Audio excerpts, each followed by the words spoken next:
It wouldn't be an NFL playoff game without some new and unique officiating issue popping up, and we got just that in the Eagles-Bears matchup on NBC Sunday night, with a would-be incomplete pass almost becoming complete and managing to simultaneously cost both teams points. How does that happen? Let's try and explain. With the second quarter winding down and the Bears trying to get in possession for some points before halftime, Mitchell Trubisky took a shot down the field to Anthony Miller, who caught the ball. But, for the second time during this game, Eagles defensive back Cre'Von LeBlanc managed to get in on the play and break it up. The play was ruled incomplete, the ref blew his whistle, waved his arms, and the play was over. But before the Bears ran their next play, the refs decided to take a peek at the situation. Upon review, it sure looked like Miller caught the ball, made a football move and then fumbled. That's precisely what NBC Rules analyst Terry McCauley said on the broadcast, immediately pointing out the biggest takeaway from the play is that Miller caught the ball. Here's the problem: if this was a catch, it was also a fumble, and if it was a fumble, no one picked up the ball.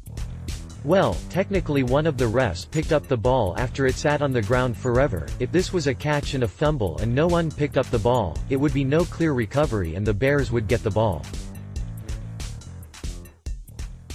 The Eagles even started moving back towards the goal line in anticipation of playing defense in the red zone, but after a lengthy review, the head official came out on the mic, mumbled something entirely incoherent about the ball being incomplete and returned the ball to the spot of the foul and made it 3rd and 3.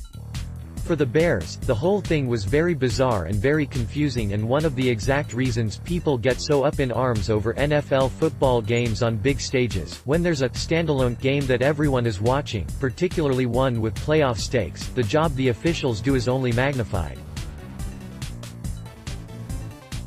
And when the microscope gets on refs trying to officiate an incredibly complex and subjective game operating at a high speed, things can get ugly.